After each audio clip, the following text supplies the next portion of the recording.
안녕하세요. 우리 주변에서 또 전 세계적으로 일어나는 사건과 사고 그리고 재앙에 대한 이야기를 듣게 되면 말세가 꼭 역사의 끝에 있는 것이 아니라 개인적으로는 언제든지 자신에게 닥칠 수 있는 일이구나라는 생각을 하게 됩니다. 따라서 우리에게 주어진 평범한 일상이 주님이 주시는 은혜고 그 일상이 계속되는 것이 은혜 위에 은혜라는 확실한 깨달음을 갖게 됩니다. 내가 예수를 알고 내가 예수를 믿고 내가 예수를 전하며 살아간다면 나의 삶은 가장 귀한 것이라 라는 찬송의 가사처럼 우리가 알고 믿고 있는 그 예수님을 전할 수 있는 은혜를 한 주간 함께 했습니다. 복음을 전할 수 있는 일상이 하나님이 주신 특별한 은혜임에 틀림이 없습니다. 그 귀한 역사에 한 주간 기도로 참여해 주시고 또 많은 곳에서 수고하고 봉사해 주신 손길이 있습니다. 우리가 그 모든 손길에 대해서 귀하게 여기고 또 감사하는 마음을 갖고 격려하고 또 위로하는 것이 필요합니다. 때로는 일하는 그 일꾼들에게 격려가 아니라 짐을 지어주고 또 오히려 힘들게 하는 경우가 있습니다. 그렇게 되지 않도록 하나님 앞에서 자기 관리를 잘하고 모든 사람에게 위로가 되는 그런 지체가 되었으면 좋겠습니다. 한 주간 집회를 위해서 많은 분들이 수고해 주셨는데 주님 안에서 감사를 드립니다. 이 시간 기도로 시작하겠습니다. 거룩하신 아버지 하나님, 아무 소망 없었던 저희를 예수님 안에서 불러주시고 예수님의 구속의 역사를 통해 우리를 자녀 삼아 주신 것 진심으로 감사 찬양을 드립니다. 얼마나 놀라운 은혜 가운데 우리를 부르셨음을 기억하고 은혜에 합당한 삶을 살아낼 수 있도록 붙잡아 주시기를 주님께 기도합니다. 그리스도의 용사로 살 수 있도록 주님 일깨워 주시고 세상의 빛과 소금이 될 수 있도록 성령께서 늘 주관해 주시기를 주님께 부탁을 드립니다. 착하고 충성된 종아라는 칭찬과 함께 그날 주님을 만날 수 있도록 이 땅에서의 삶을 다스려 주시고 변화시켜 주시기를 주님께 기도합니다. 죽은 자를 살리셨던 그 능력으로 매일의 삶을 다스려 주시고 부활의 권능 속에서 살아갈 수 있도록 도와주시기를 주님께 기도합니다. 우리의 초라함과 우리의 연약함을 하나님 앞에 고백하고 오직 주의 긍휼과 은혜만을 사모하고 의지합니다. 온전히 주관하시며 우리의 삶을 통해 하나님의 역사를 나타내 주시옵소서. 또 우리에게 주신 소중한 가족들, 그 모든 육신의 가족이 영원한 영적 가족이 돼서 주님 앞에 함께 이르를 수 있도록 기회를 주시고 강권하시며 우리를 사용해 주시기를 주님께 부탁을 드립니다. 한 주간 복음이 증거될 수 있는 소중한 기회를 주셨습니다. 모든 영혼들을 기억해 주시고 반드시 결실할 수 있도록 그 심령의 역사해 주시기를 주님께 부탁을 드립니다. 이 시간도 말씀 앞으로 이끌어 주신 주의 은혜에 감사하며 모든 행사를 살아계시는 주님의 손에 의지하고 부탁을 드립니다. 우리 가운데 두루 역사하시며 살아계신 하나님의 영광을 나타내 주시옵소서. 주께 의지합니다. 고마우신 우리 구주 예수님 이름으로 기도합니다. 아멘.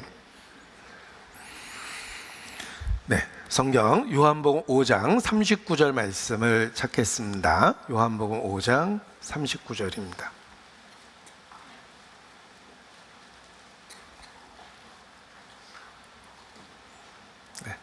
요한복음 5장 39절.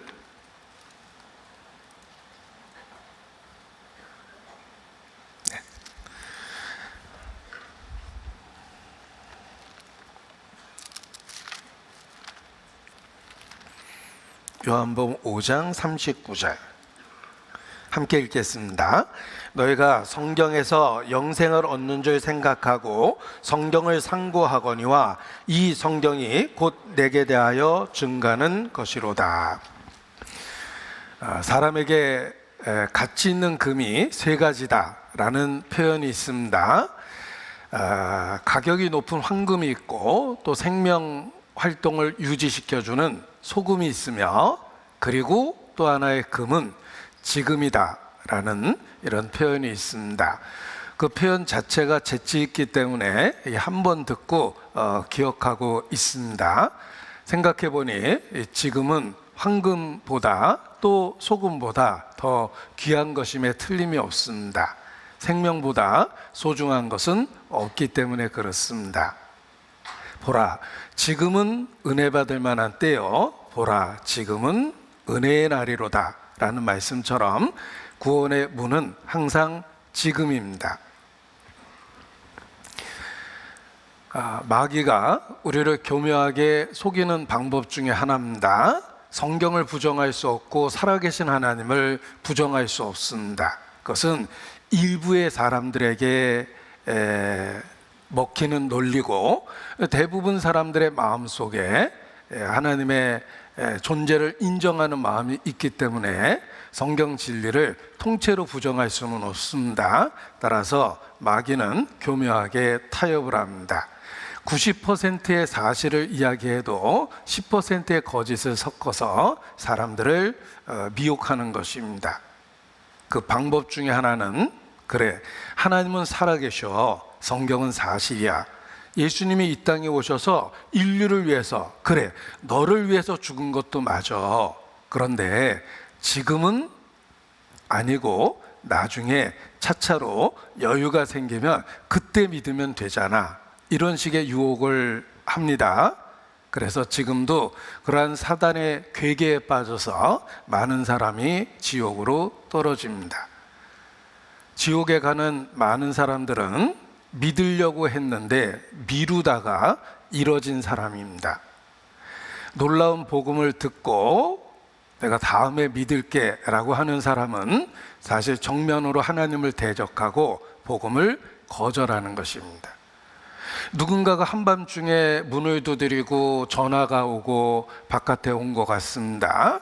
그래서 처음에는 이 밤중에 하고 잠결에 화를 내면서 받았는데, 멀리 미국에 있는 연인이 너무 보고 싶고 사랑하는 마음에 비행기를 타고 달려와서 문 앞에 도착해 있습니다. 내가 당신을 보고 싶어서 이렇게 달려왔습니다 하고 문을 두드리고 있었던 겁니다. 그런데 그래요, 저도 당신을 사랑해요, 그런데 지금 시간이 몇 시예요, 다음에 기회 있을 때 볼게요 라고 혹 대답한다면 그건 사랑에 대한 배반일 겁니다. 인간의 태도가 그렇습니다. 하나님은 우리 마음문 앞에 와서 문을 두드렸는데 인간이 그 하나님의 사랑을 감히 거절하고 부정하는 것입니다.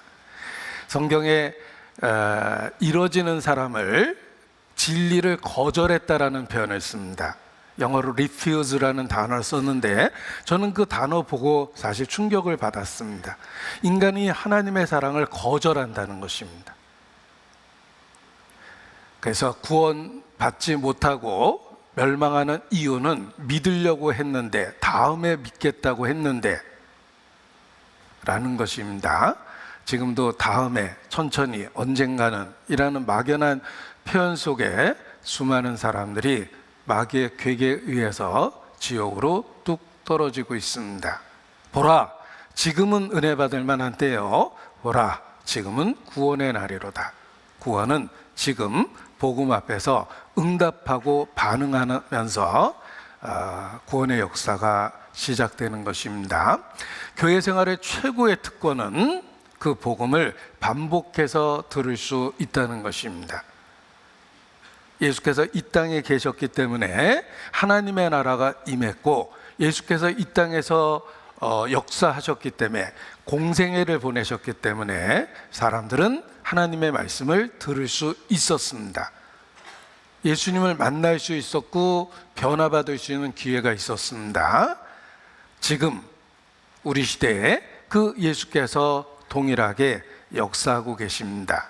유대 땅에 육체를 갖고 역사하셨던 그 예수님께서 지금은 그의 몸된 교회를 통해서 전 세계적으로 시간과 공간을 초월해서 교회적으로 그 몸을 통해서 역사하고 계시는 것입니다. 교회는 지상에 있는 예수님의 몸입니다.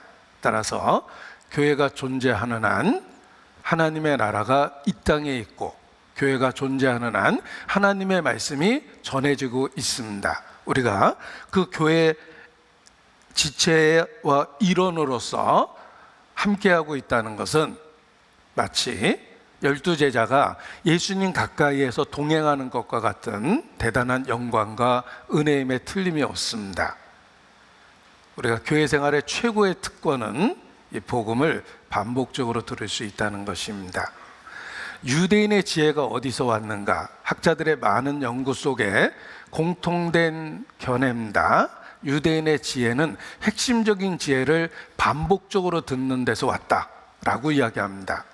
핵심적인 그 진리들을 반복적으로 들으며 유대인의 지혜가 이루어졌다는 것입니다. 다른 민족보다 우수하다는 것을 인정할 수밖에 없습니다. 유대인, 그들의 지혜는 핵심적 진리를 반복하고 있다는 것입니다. 그래서 히브리어로 공부라는 말을 미시나라고 그러는데 반복이라는 의미를 갖고 있습니다. 미시나, 공부란 반복해서 읽고 반복해서 쓰고 반복해서 생각하는 것이다. 이것이 미시나, 곧 공부이다, 이렇게 이야기합니다. 유대인이 혹 공부하는 거 보셨습니까? 그들은 온몸으로 공부를 합니다. 그냥 고정된 상태에서 얌전히 머리만 움직이고 회전하는 것이 아니라 그들은 온몸을 사용해서 공부를 합니다. 그래서 때로는 앞뒤로 또는 좌우로 몸을 흔들면서 공부를 합니다. 실제 온몸을 움직일 때 뇌가 활성화된다고 말합니다. 우리 조상들도 그랬습니다. 우리 조상들 예전에 서당에서 공부하는 거 어떻게 합니까? 하늘 전타지 거무령도라 끊임없이 몸을 움직이면서 글을 읽었는데, 사실 그것이 뛰어난 학습 방법이라고 그럽니다. 자, 유대인은 온몸을 통해서 학습을 합니다. 반복해서 학습을 합니다. 반복을 통해서 중요한 것을 중요하게 인식하고, 알고 있다고 생각했던 것 중에 미처 몰랐다는 것, 모르는 것을 깨닫게 되며 알고 있는 것을 더욱 자세히 알게 된다. 이것이 반복의 효과다, 이렇게 이야기합니다. 우리도 그렇습니다. 교회 생활을 통해서 진리를 반복적으로 들을 수 있는데 중요한 것을 중요하게 생각하며 살게 됩니다. 또한 이미 알고 있다고 생각하는 것을 더욱 자세히 알게 되며 미처 몰랐던 부분까지 깨닫게 되는 것입니다. 그래서 교회 생활의 특권은 마치 예수님의 공생애 중에 가장 가까이에서 동행했던 제자들과 같은 특권을 누리고 있는 것이다 라고 말씀드릴 수 있는 것입니다. 그리고 복음을 반복하면서 우리는 살아갈 수 있는 힘을 얻게 됩니다. 만일 내가 이 땅에 태어나서 혈혈단신 고아처럼 세상을 살아갔다면 제 생각에 이렇게 오래 살진 않았을 것 같아요. 중간에 그냥 스스로 마구 살았거나 아니면 스스로 인생을 끝냈을 것 같습니다. 홀로 세상에 존재한다는 것이 살아가는데 더욱더 어렵기 때문에 그렇습니다. 사랑하는 사람이 있고 사랑을 준 사람이 있기 때문에 우리가 세상을 지금까지 살 수 있었던 것입니다. 유행가 가사지만 모두가 사랑이에요. 사랑하는 사람도 많고요. 사랑해준 사람도 많았어요. 모두가 사랑이에요. 사랑하는 사람도 많고 사랑해준 사람도 많았어요. 그 노래를 만든 분은 그 사랑의 근본적인 의미는 자신이 믿고 있는 예수님이다, 이렇게 신앙 고백을 하기도 했습니다. 그래서 마음껏 제가 유행가를 부른 겁니다. 모두가 사랑입니다. 사랑하는 사람도 많고 사랑해준 사람도 많았어요. 그래서 오늘까지 우리가 이렇게 살고 있는 것입니다. 이 복음은, 그 복음에는 하나님의 사랑이 들어있고 우리로 하여금 살아낼 수 있는 힘을 줍니다. 사람에게 사랑을 받아도 살아야 되겠다는 결심과 힘을 얻습니다. 사랑하는 사람을 볼 때 내가 그래도 살아야 되겠다, 사랑해주는 사람을 볼 때 그래도 내가 살만하구나 라는 생각을 합니다. 하물며 창조주 하나님께 놀라운 사랑을 받고 있다면 더욱 살아야 될 이유가 있기 때문에 영생이 우리에게 소망이 되는 것입니다. 우리를 사랑하는 사람과 함께 있게 된다. 가장 행복한 순간일 겁니다. 그 사랑의 근원인 하나님과 영원히 함께 있는 것, 거기가 바로 천국입니다. 천국을 어떻게 정의하시겠습니까? 하나님이 함께 하시는 곳입니다. 다시는 눈물이 없고 고통이 없고 슬픔이 없고, 저 같은 경우에는 알러지가 없는 그곳입니다. 저는 여러 가지 알러지에 시달리고 있는데 다시는 알러지도 거기는 없겠지, 이런 생각을 해보면 천국이 얼마나 좋을까라는 생각을 합니다. 이 복음에는 하나님의 사랑이 들어 있습니다. 그래서 우리가 복음을 전하고 일깨우면 우리 자신이 살아야 되겠다는 위로를 받고 힘을 얻습니다. 그리고 살다 보니 사랑하는 사람들을 많이 잃어버립니다. 사랑하는 사람이 많았는데 하나둘씩 우리 곁을 떠나가기 시작하고 더 우울해지는 것은 앞으로도 계속해서 그런 일이 있을 거라는 것입니다. 전쟁터 같습니다. 이미 함께 전쟁을 시작했던 전후 중에 너무 많은 사람이 죽었고, 지금도 전쟁 중에 있고 앞으로도 우리 중에 누군가가 죽을 거라는 것입니다. 인생이 그렇습니다. 우리는 끊임없는 슬픈 일을 경험하고 살아가고 있는데, 그래도 궁극적으로는 주님 앞에서 다시 만난다라는 소망이 지금의 슬픔을 견딜 수 있게 해줍니다. 그래서 복음이 우리에게 소중한 것입니다. 제가 부모님 비문에 써놓은 찬송입니다. 제가 죄송하게 자주 가보진 못하지만 그래도 그 산소 앞에 서보면 거기 써놓은 그 찬송가가 큰 위로가 됩니다. 부모님 무덤 앞에 서보면 살아왔던 모든 기억이 나고 정말 마음에 큰 그 무게를 느낍니다. 그런데 그 찬송 몇 줄이 큰 위로가 됩니다. 이 세상 작별한 성도들 하늘에 올라가 만날 때 세상의 괴로움이 끝나고 기쁜 나 서로가 대하리. 그 초상 때 부르는 찬송을 그렇게 비석에 적어놨는데 무덤 앞에 서서 느끼는 큰 슬픔에 확실한 위로가 됩니다. 우리는 복음을 통해서 현재의 여러 고통과 슬픔을 위로받으며 살아낼 수 있습니다. 지금은 육체를 갖고 어떤 과정 속에 있습니다. 여호와는 나의 목자이시지만 사망의 음침한 골짜기를 다닐 때도 있고 지금 7, 80의 삶이 그 음침한 골짜기를 다니고 있는 것입니다. 그러나 주님은 함께 하시며 복음을 통해서, 확실한 진리를 통해서 우리를 위로하시기 때문에 우리가 사망의 음침한 골짜기를 찬송 가운데 지날 수 있는 것입니다. 우리가 교회 안에 있다는 것, 복음을 반복해서 일깨우고 전할 수 있다는 것, 이 모든 것이 은혜임에 틀림이 없습니다. 그리고 더욱 중요한 것은 우리 중에 누군가에게 복음이 정말 꼭 필요하기 때문에 그렇습니다. 우리가 다 알고는 아닐 것입니다. 우리가 복음적인 교회가 되고 성경적인 교회가 되고 초대교회의 모습을 가지려고 노력은 하고 있지만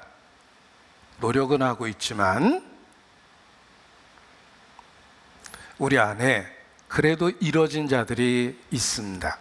예수님의 12제자 중에 하나가 가룟 유다였습니다. 너희는 내가 일러준 말로 깨끗하나 다는 아니니라. 이는 예수께서 자기를 팔 자가 누구인지 아심이라라고 되어 있습니다. 예수님께 직접 배워도 12 중에 하나가 가짜니 우리 중에 10명 중에 하나는 가짜일 겁니다. 우리가 100명이라면 10명이고 1000명이라면 100명입니다. 결코 작지 않은 숫자입니다. 갑자기 큰 사고가 나서 우리 중에 10분의 1이 죽었다 그러면 얼마나 충격적입니까? 영적으로 그런 일이 있습니다. 그래서 아직 구원에 이르지 못한 누군가에게 반복되는 집회는 또 한 번의 기회고 은혜임에 틀림이 없다는 것입니다. 너희가 믿음 안에 있는가 너희 자신을 시험하고 확증하라. 그리스도께서 너희 안에 계신 줄 너희가 스스로 알지 못하면 버리운 자니라. 혹 달달달 외운 말씀 중에 하나일 겁니다. 자기 자신을 시험하고 확증하라는 말씀은 일회성이 아니에요. 우리가 이 땅에 존재하는 한 매일 생각하고 자기에게 적용해야 될 말씀입니다. 내가 과연 성경적인 크리스찬일까? 현재 나의 삶이 정말 주님이 원하시는 그 길 가운데 있을까? 그 길을 가고 있을까? 자기 자신을 시험하고 확증해야 됩니다. 너희는 돌아보아 하나님의 은혜에 이르지 못하는 자가 있을까 두려워하라. 교회에게 주신 말씀입니다. 우리도 마찬가지입니다. 우리 중에 누군가는 아직 구원에 이르지 못했기 때문에 우리에게 이 반복되는 집회가 필요한 것입니다. 2025년 주께서 허락하신 새로운 한 해를 우리가 동계수련회로 시작했고 또 집회로 시작했다는 것은 주님께서 우리 가운데 계속해서 은혜를 주고 있다는 증거입니다. 요한복음 5장 39절, 모든 성경은 한마디로 예수님에 대한 이야기입니다. 성경은 66권입니다. 1189장의 장이 있고 많은 절이 있고 또 수없이 많은 구절들이 있지만 이 모든 이야기를 한마디로 요약하면 그냥 예수님입니다. 너희가 성경에서 영생을 얻는 줄 생각하고 성경을 상고하거니와 이 성경이 곧 내게 대하여 증거하는 것이로다. 성경, 예수님에 대한 증거입니다. 모든 성경은 예수님에 대한 이야기입니다. 웰레스가 회개하고 베너라는 소설을 썼습니다. 주다 베너라는 인물 속에 자기 민족의 이야기, 자기 개인의 이야기, 그리고 예수님 이야기를 실었습니다. 그래서 베너라는 영화의 첫 장면이 예수님의 탄생인 거예요. 실제로 하고 싶었던 건 예수님 이야기입니다. 그런데 베너라는 소설의 부제목이 있다는 거 아십니까? 웰리스가 부제목을 직접 정했습니다. 베너의 부제목은 A Tale of Christ, 그리스도에 대한 또 하나의 이야기, 이런 부제가 있습니다. 예수님 이야기를 하고 싶었던 겁니다. 영화 감독에게 왜 예수님이 화면에 그렇게 조그맣게 나옵니까? 예를 들면 다른 인물들은 막 클로즈업해서 보여주고 로마 제국을 화면에 가득 채웠는데 왜 예수님은 화면에 그렇게 조그맣게 찍었습니까? 라고 이야기하니까 우리는 로마 제국과 같은 세상에 살면서 온통 세상을 보고 있습니다. 우리 눈에는 그게 대단하게 보이고 예수님은 상대적으로 저쪽 구석 한편에 잘 안 보입니다. 감독이 그렇게 표현했습니다. 그래서 배너라는 그 영화에 보면 예수님이 저쪽 구석에서 설교하고 있구나 막 이렇게 조그맣게 뒤에 흐릿하게 나타나고 막 그럽니다. 우리는 미처 못 봤지만 예수님은 그곳에 있었다는 겁니다. 자, 배너라는 책과 소설도, 책과 영화도 예수님 이야기를 하려고 했던 겁니다. 그래서 종교 영화라는 분류 속에 배너가 들어가 있어요. 성경이 그렇습니다. 성경은 그냥 온통 예수님 이야기입니다. 아브라함이든 이삭이든 야곱이든 모세든 노아든 누가 등장하든 그냥 다 실제로는 예수님 이야기를 하고 있는 겁니다. 모든 성경은 예수님에 대한 이야기입니다. 그래서 성경을 이렇게 이야기합니다. 모든 성경에는 그리스도가 들어있다. 성경 자체가 예수님 이야기예요. The Bible is one unified story that led us to Jesus Christ. 우리를 예수 그리스도에게 인도하는 하나의 통합된 이야기다. 이것이 성경이다. One unified story. 하나로 통합된 이야기입니다. 그냥 예수님에 대한 이야기예요. 어떤 구절을 읽든 예수님이 보여야 됩니다. 자, 창세기 역사적 읽을만 합니다. 출애굽기 뭐 참을만 합니다. 그래도 간신히 읽어냈죠. 문제가 생깁니다. 레위기, 민수기, 신명기 읽다 보면 야, 이건 인내력을 키우라고 준 성경이구나. 뭔 말인지 하나도 모르겠다. 이렇게 읽혀지죠. 읽기가 참 힘듭니다. 어떤 분이 충격을 받았습니다. 막 성경을 읽고 있는데 눈물 콧물 흘리면서 막 읽고 있더래. 이렇게 밑줄 그면서. 아, 무슨 성경이 그렇게 감동스럽냐고 이렇게 물어봤더니 레위기를 펼치더래요. 자기는 읽으려고 너무너무 힘들었는데 막 레위기를 읽으면서 눈물 콧물 흘리는 거 보니까 그게 진짜 그렇게 감동이 돼요? 차이가 무엇입니까? 왜 하나는 지루하고 한 사람은 그렇게 감동 깊게 읽어내고 있습니까? 한 사람은 그 제사에서 예수님을 본 거예요. 복잡한 제사 이야기가 가득합니다. 제사도 뭐 종류가 그렇게 많아요. 번제도 있고 소제도 있고 화목제도 있고 속죄제도 있고 속건제도 있고 이름조차도 헷갈립니다. 그 복잡한 제사 규례가 있는데 그 이야기의 속에 예수님 이야기를 하고 있는 거예요.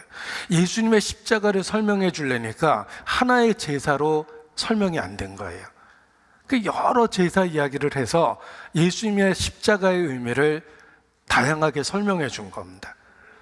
우리가 자동차 카탈로그를 봤을 때 정면 사진만 보고 사면은 아이고 뒤통수 보고 실망할 때가 있습니다.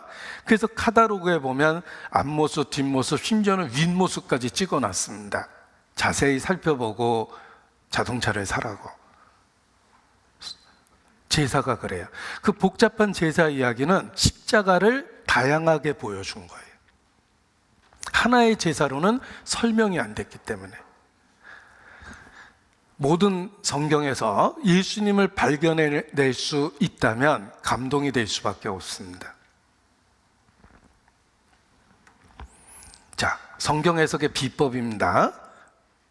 이것입니다. 모든 페이지에서 예수 그리스도를 찾으라. 모든 성경은 예수님에 대한 이야기이기 때문에 그렇습니다. 자, 미국의 한 평신도가 성경을 읽다가 자꾸 예수님이 보여서 너무 신기해서 노트에 메모했다가 책으로 냈는데 평신도가 쓴 거예요. 101가지 예수님의 형상, 구약 성경에 나타나 어디를 읽어도 자꾸 예수님이 보인 거예요. 자, 이 책은 평범한데 제목이 중요합니다. 내용이 이렇습니다. 그냥 성경을 읽다 보니까 스스로 존재하시는 창조주 예수님, 이 세상의 빛이 되시는 예수님, 여자의 후손이신 예수님, 둘째 아담이신 예수님, 은혜의 보호막이 되시는 예수님, 우리의 생명나무이신 예수님, 구원의 방주가 되시는 예수님. 성경에 있는 모든 사건과 이야기가 다 예수님 이야기라는 걸 안 거예요.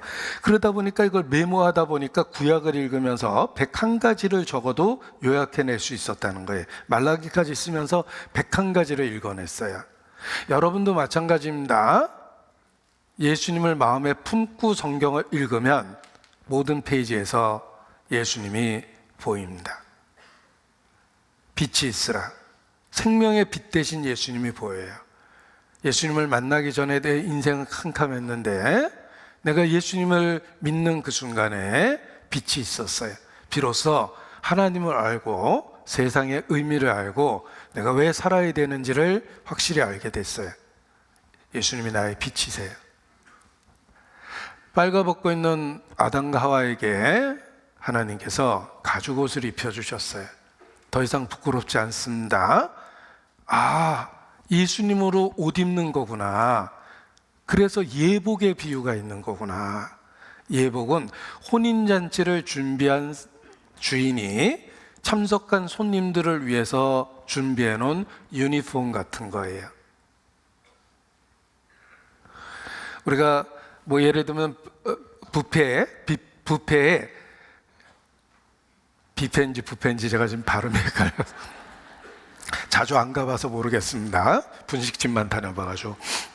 아무튼 뷔페에 가면 단체 손님인데 확인하기 위해서 뭐 띠를 두른다든지 이렇게 숫자 써서 이렇게 해주는 거 있죠. 그거 없이 돌아다니면 저거 불법인 손님일 가능성이 있어요. 확인해 봐야 돼요. 어떻게 오셨냐고. 마찬가지로 예복은 그 잔치에 주인의 초대를 받고 와서 주인이 준비해준 겉옷을 입은 거예요. 예복을 입어야 된다고 그러죠. 예수님이에요. 하나님이 우리를 천국에 초대해 놓고 우리의 원래 옷이 부끄럽지 않도록 그냥 유니폼을 만들어 주신 거예요. 모든 성경에서 예수님이 보이기 시작합니다. 그래서 이미 내가 믿은 예수님에 대해서 점점 더 확실해지는 거예요. 하나님의 비밀인 그리스도를 깨닫게 한다. 정말 비밀을 깨달은 거예요.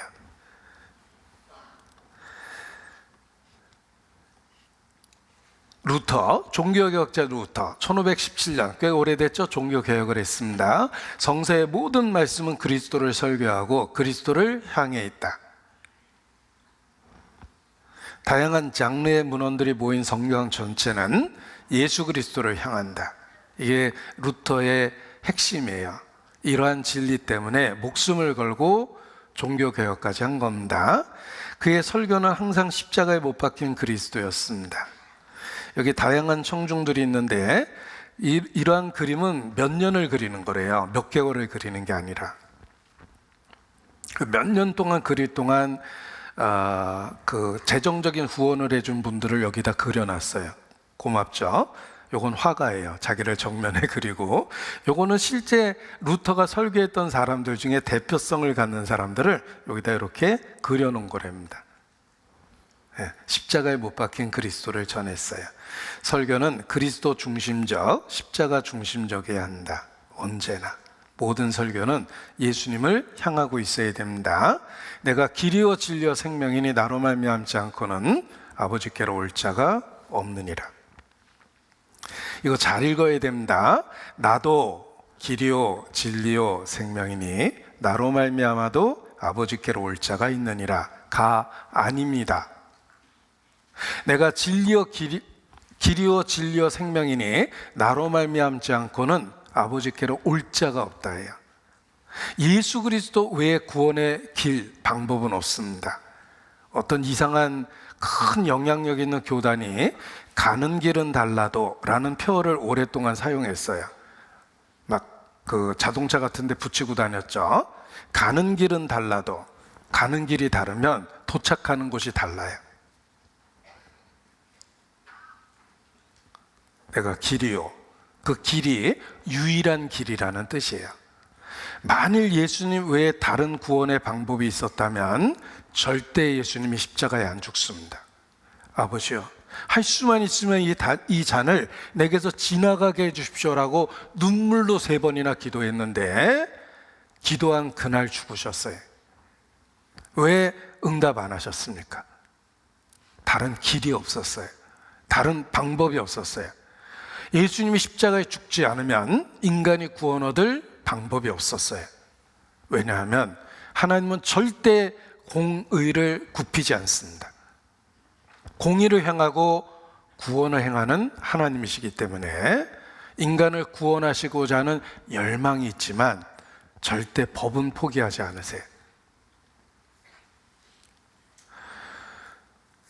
예수님의 십자가 외에 구원의 길이 없었기 때문에 예수께서 끔찍하게 죽으신 겁니다. 왜 기독교가 2000년 동안 핍박을 받았는가? 한 글자 때문에 그렇다라고 얘기해요. 예수님 믿으세요는 받아들일 수 있어요. 예수 그래 믿지 나 교회 다니는 절에 다니지만 예수님 좋은 사람이겠지 이렇게 생각할 수 있습니다. 그런데 기독교가 왜 핍박당했냐면 예수만 믿으세요.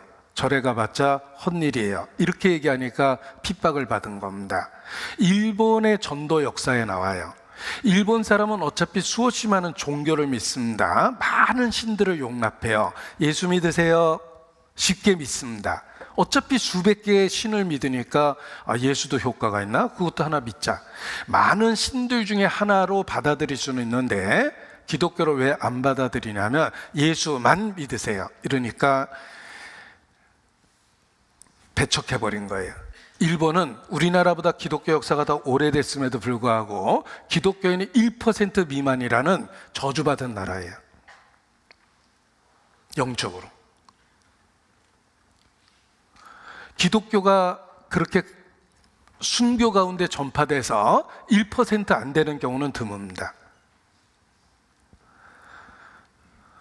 그런데 일본은 1%가 안 돼요. 왜냐하면 많은 잡신들을 믿고 있기 때문에 예수만 믿고 이걸 버리라고 그러니까 이게 안 돼. 예수 믿는 건 괜찮은데 요거 버리는 게 안 되는 거예요. 그래서 전도가 잘 안 되는 겁니다. 그래도 타협할 수 없습니다. 예수만 믿어야 돼요. 우리가 사랑의 관계는 독점적 관계예요. 남녀 간에 특히 그러합니다. 우리가 사랑을 고백하면서 미스김, 내가 미스김도 사랑해. 이런 고백을 받아줄 수 있겠어요? 내 101번째 아내가 되어주시겠어요? 무슨 101마리 강아지도 아니고 당신만 사랑해요. 그래서 남자 여자가 타인으로 성장했지만 하나가 돼서 살 수 있는 거예요. 유일한 대체 불가능한 대상이 되기 때문에 그렇습니다. 예수님만 믿는 겁니다. 우리가 그러한 진리를 성경을 통해서 발견한 거예요. 어려운 이야기가 아닙니다. 성경을 올바로 배우면 하나님 앞에 나라는 실체를 알게 돼요. 나는 죄인이에요. 죄를 많이 짓든 적게 짓든 횟수와 정도의 차이는 있지만 죄인이에요. 교도소에 가면 그렇습니다. 죄를 지은 횟수와 정도는 달라요. 그러나 교도소에 있다는 건 유죄 판결을 받았다는 뜻이에요. 우리가 소록도 가면 많은 그 환자들이 있습니다. 증상은 달라요. 살짝 문둥병에 걸린 사람이 있고 완전히 병균이 번져서 보기에도 참 안타까울 정도로 손발이 문드러진 사람이 있어요. 소록도에 한번 가봤더니 거기 있는 분이 그런 얘기를 실제로 하셨어요. 여기서 제일 행복한 사람은 이 손이 하나라도 남아있는 사람은 행복한 사람이래요. 그러면 이렇게 수저나 젓가락을 걸어서 자기가 먹는데요. 근데 이 손가락이 다 문드러져 가지고 하나도 안 남으면 음식 먹는 게 굉장히 불편하답니다. 손가락이 하나라도 남은 사람은 그래도 괜찮다. 이런 표현까지 들은 적이 있습니다. 거기 보면 증상이 다 달라요. 증상이 좀 좋은 분은 안내도 보고 이렇게 봉사활동도 하고 그렇습니다. 그러나 좋았던 사람도 나빠질 수 있고 나빴던 사람도 조금 좋아질 수도 있어요. 계속 그 문둥병 상태예요. 죄인이 그렇습니다. 내가 상태가 좀 나아질 수 있고 나빠질 수 있어요. 10대, 20대, 30대, 40대 경제적으로 좋은 때 나쁜 때 여러 상황을 겪으면서 죄를 많이 질 때 있고 적게 질 때 있고 그러지만 문제는 하나님 앞에 지속적으로 죄인이라는 거예요. 살인하지 마라. 난 사람 안 죽입니다. 그러나 하나님은 형제를 미워하는 자는 살인한 자라. 간음하지 마라. 전 간음 안 합니다. 그러나 하나님은 마음에 음욕을 품으면 이미 간음했다. 내가 원수를 죽이지 않을 수는 있지만 하나님은 원수를 사랑하라 그럽니다. 나한테 거의 불가능한 거예요. 미운 건 미운 거거든요. 인간은 어쩔 수 없는 죄인이에요. 사람 고쳐지지 않는다 그러죠? 안 고쳐집니다. 그냥 죄인이에요. 이게 나의 정체성이에요. 인간이 어떻게 천국에 갑니까? 아무리 착한 일을 해도 죄인이란 정체성은 그대로 있어요. 착한 일 해도 죄인이에요. 착한 일 하는 죄인이에요. 그러니까 여전히 죄인이에요. 인삼 녹용이 들어있는 보약에 비상을 조금 넣습니다. 보약일까 독약일까? 맛을 봐야지 않아요? 비상이 조금이라도 들어있으면 더 이상 보약이 아니라 독약이에요. 착한 일이 문제가 아니라 죄를 지으니까 그냥 죄인일 수밖에 없는 거예요. 또 나 같은 죄인이 마음 잡고 목사가 됐습니다. 그래도 여전히 죄인이에요. 직분이 죄를 해결해 주진 않아요. 제가 목사라고 쓰니까 뭐 대부분 그렇다라고 생각하는데 좀 바꿔볼까요? 신부가 되고 수녀가 돼도 여전히 죄인이에요. 어떤 분은 사춘기를 지내면서 정말 천사처럼 살고 싶었어요. 사춘기 때. 그래서 졸업과 동시에 수녀원에 들어가서 어려운 과정과 절차를 거쳐서 정식적으로 수녀가 됐습니다. 수녀가 돼 보니까 사람 사는 세상이 똑같다는 걸 알게 됐어요. 여전히 보직이 있고 승진이 있기 때문에 서로 시기하고 질투하고 파벌이 생기고 다툼을 하고 막 그렇답니다. 나는 천사처럼 살려고 수녀가 됐는데 수도원에 들어왔지만 사람 사는 것은 똑같구나. 그럼 뭐하러 내가 여기서 수녀 생활을 할까? 그대로 나왔어요. 그럴 수밖에 없죠. 신부가 되고 수녀가 되고 교황이 되고 종정이 되고 어떤 종교적 신분을 가져도 여전히 죄는 그 속에 있습니다.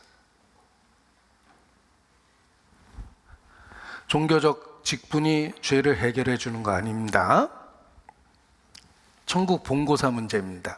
그렇다면 도대체 나 같은 죄인이 어떻게 해야 하나님 앞에 법적인 무죄를 받고 의롭다고 선언될 수 있을까? 다음 중 데모에 알맞은 말은 천국 본고사 문제입니다.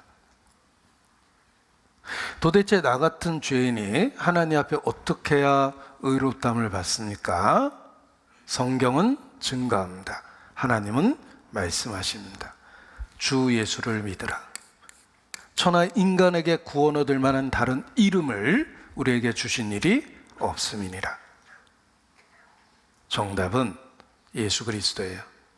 그래서 예수가 답이다. Jesus is the answer. 이렇게 얘기하는 겁니다.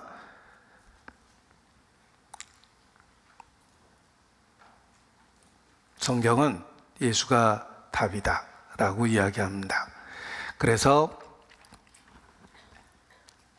조금 강하게 표현하면 참된 기독교는 예수님 자신이다. 기독교 자체가 그냥 예수님이 전부라는 거예요. Christianity is Christ. 영어를 읽어놓으면 더 의미가 강해요. 기독교는 그냥 그리스도 자체다. 우리는 성경을 통해서 그러한 진리를 발견했습니다. 돈으로도 못 가요 하나님 나라. 돈으로 못 가죠. 어여뻐도 못 가요 하나님 나라. 인물 좋다고 천국 가면 저는 예선 탈락해 버렸을 겁니다. 어여뻐도 못 갑니다. 마음 착해도 못 가요 하나님 나라. 착해도 못 가요. 왜냐하면 아무리 착해도 근본적인 속성은 죄인이거든요. 마음 착해도 못 갑니다. 도대체 어떻게 천국에 갑니까? 너희 의가 바리새인과 서기관보다 더 낫지 못하면 결단코 천국에 들어가지 못하리라. 예수님 말씀이에요. 바리새인과 서기관은 인간이 할 수 있는 최고의 노력을 하는 사람들이에요. 우리는 그 10분의 1도 못 따라가요. 그들은 예를 들면 누가 갈비탕 한 그릇 사주면 집에 와서 계산해서 그 갈비탕의 10분의 1을 11조하고 집에서 화초를 키워서 몇 개의 소득이 있었어요. 화분에서. 우리 화분에서 뭐 키우는 경우 있죠. 화분에서 몇 개의 소득이 생겼어요. 그것도 11조예요. 근처와 바깥 회양에 11조를 드렸다 그러잖아요. 아주 사소한 것까지 계산해서 다 드렸다는 거예요. 그래도 못 갑니다. 너희 의가 그것보다 더 낫지 못하면 절대 천국에 못 간다. 종교적인 노력으로 갈 수 있는 게 아니에요. 성경은 절망적인 선언을 합니다. 의인은 없나니 하나도 없다. 한 사람도 없습니다. 그럼 도대체 어떻게 구원을 받습니까? 사람은 할 수 없으되 하나님은 하실 수 있느니라. 하나님이 하셨어요. 왜 하나님이 하십니까? 하나님은 사랑이시거든요. 독생자를 주셨어요. 다른 방법이 있었다면 예수님 십자가에 안 죽습니다. 구원 얻을 수 있는 유일한 방법은 예수님께 집중하는 거예요. 예수님을 부정하면 또 다른 가룟 유다처럼 자기 목에 스스로 밧줄을 거는 거예요. 영적 자살이에요. 내가 길이요 진리요 생명이다. 우리는 본능적으로 생명을 사랑합니다. 예수님이 우리의 영적 생명이라는 걸 알게 되면 본능적으로 주님을 사랑합니다. 우리는 본능적으로 생명을 사랑해요. 죽을까 봐 무섭잖아요. 영적으로 그렇게 돼요. 본능적으로 주님을 사랑하게 됩니다. 생명이니까. 제가 솔직하게 치사한 얘기 하나 하겠습니다. 제가 처음 자동차를 샀는데 친구가 전화 왔습니다. 야, 나 차 2대인데 하나 갖고 가. 그래? 고마워. 갔더니 100만 원만 줘. 100만 원 줬어요. 가져와 보니까 진짜 100만 원짜리예요. 중고차입니다. 계속 고장이 나는 거예요. 어쩐지 100만 원 달라고 하더라. 아무튼 첫 차를 그렇게 얻었는데 이 차가 시동이 가다가 꺼져요. 치명적으로. 시동이 꺼지면 앞에 빨간불이 확 뜹니다. 시동이 꺼지면 브레이크가 안 밟혔어요. 옛날 차가 그러죠. 그런 차를 제가 첫 차로 타고 다녔습니다. 어느 날 아내가 옆에 타 있는데 차가 달려가는데 앞에 빨간불이 쫙 켜졌어요. 시동이 꺼진 거예요. 브레이크가 안 밟히거든요. 저기 앞에 차가 정차되어 있는데 이제 가다가 박아야 돼요. 큰일 났다. 이 속도로 경사거든요. 그대로 갖다 박을 거예요. 근데 그 짧은 순간에 제가 무슨 생각을 했냐면 아주 치사한 생각을 했어요. 운전석으로 박을까 조수석으로 박을까. 이걸 갖다 박아야 되거든요. 어차피. 근데 그 짧은 순간에 옆에 아내가 타 있거든요. 치사하게 내가 그 생각하고 있는 거예요.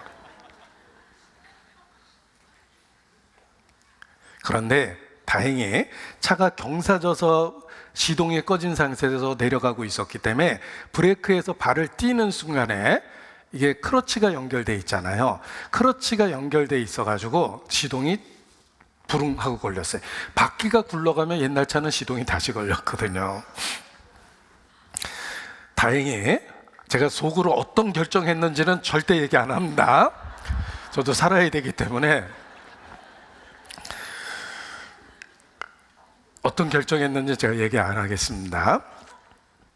근데 문제는 내가 그 짧은 순간 안에 치사하게 그런 생각했을까? 그런 생각이 들었어요. 그 짧은 순간 안에 어떻게 그런 계산을 하지? 여러분, 갑자기 누가 돌아가셨다는, 가끔 가족이 돌아가셨다는 이야기 들었을 때 처음에 경황 없죠? 5분만 지나도 유산, 돈, 치사하지만 그 생각이 머리에 가득해져서 가족 간에 갈등하는 사람 참 많아요. 그 3일장 내내 싸웁니다. 옆에서 보기도 안타깝잖아요. 고인 보기에 부끄럽고. 인간이 죄인이라는 겁니다. 그 잘 모르면 아직 자기 자신을 잘 모르는 거예요. 상황과 환경이 주어지면 인간은 무슨 짓이든지 해요. 세상을 살아보면 정말 세상에서 가장 무서운 게 있습니다. 뭐라고 생각하세요? 뭐 어렸을 땐 귀신 뭐 이런 게 무서웠어요. 예, 주로 전설의 고향 막 사또 원한을 풀어주세요 이런 거 무섭잖아요. 나이 드니까 그런 거에 대한 무서움이 하나도 없어졌어요. 세상엔 정말 무서운 일이 많거든요. 이것저것 겪어보고 생긴 결론입니다. 세상에서 제일 무서운 건 내 자신이에요. 사람은 독한 마음을 먹으면 못할 짓이 없어요.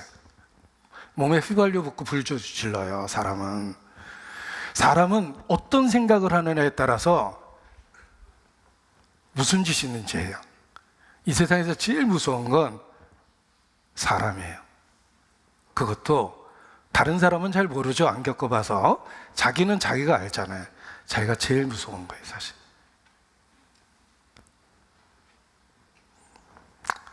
주는 나를 지키신다고 되어 있는데 내가 사고 칠까 봐 나를 지키는 거구나라는 걸 알았어요. 우리가 평생 정가 없이 살 수 있는 건 하나님의 은혜예요. 환경과 도덕과 법률과 체면으로 나를 지켜내고 결정적으로 구원하시고 신앙적인 생명을 갖고 지켜내세요. 자, 우리는 죄인입니다. 어떻게 구원을 얻겠습니까? 주 예수를 믿으라. 생명을 주신 거예요.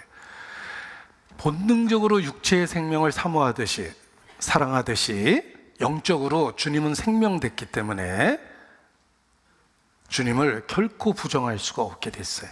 나의 생명이시거든요. 내가 예수님을 부정하면 가룟 유다라고 그랬죠? 밧줄을 건 거예요. 그럴 수 없죠. 부활하신 예수님이 베드로에게 물어봅니다. 요한의 아들 시몬아, 본명을 부른 거예요. 본명. 원래 게바, 베드로라는 이름을 줬잖아요. 그런데 주님이 늘 불렀던 이름을 부른 게 아니라 베드로의 본명을 불렀어요. 요한의 아들 시몬아, 내가 나를 사랑하느냐? 베드로 대답합니다. 내가 주를 사랑하는 줄 주께서 아시나이다. 베드로는 예수님이 자기에게 생명됐다는 걸 확실히 알았어요. 그래서 그렇게 고백한 거예요. 내가 주를 사랑하는 줄 주께서 아시나이다. 분리될 수 없는 생명을 주신 거예요. 하나님이 주시는 믿음입니다. 예수님은 나의 소망, 나의 생명이세요. 예수님을 잃어버리면 영적 생명을 잃어버리는 거예요. 다 잃어버리는 거예요. 그래서 모든 그리스도인은 예수님을 길이요, 진리요, 그리고 생명으로 여길 수밖에 없습니다. 오, 주 없이 살 수 없네. 주님 나를 구하셨네. 주님 없는 세상 평화 없네. 오, 주 없이 살 수 없네. 오, 주 없이 살 수 없네. 오, 주 없이 살 수 없네. 갓난아이가 위기가 생겼을 때 엄마 하고 운다. 아이가 울면서 할 수 있는 유일한 행동은 엄마 찾는 거 외에는 방법이 없어요. 오, 주 없이 살 수 없네. 영적으로 우리가 구세주를 부를 수밖에 없습니다. 예수님은 생명 되셨기 때문에 그렇습니다. 우리 신앙의 액세서리가 아니에요. 어떤 분은 종교 자체가 액세서리잖아요. 없는 것보다 있는 게 낫지. 안 그렇습니다. 구원받은 그리스도인에게는 예수님은 생명 그 자체예요. 예수님을 부정하면 다 잃어버리는 거예요. 내가 길이요 진리요 생명이다. 성경을 통해서 그것을 발견한 겁니다. 하나님의 비밀인 그리스도를 깨닫게 하람이라. 깨닫게 된 거예요. 자, 우리의 구세주의 이름이 나는 그리스도를 믿습니다. 그 그리스도가 누구냐면 예수님이에요. 예수님의 또 다른 이름은 임마누엘입니다. 우리는 성경을 통해서 예수께서 그리스도라는 사실을 발견하고 믿게 됐어요. 요한복음 30장 31절 찾겠습니다. 요한복음 30장 31절.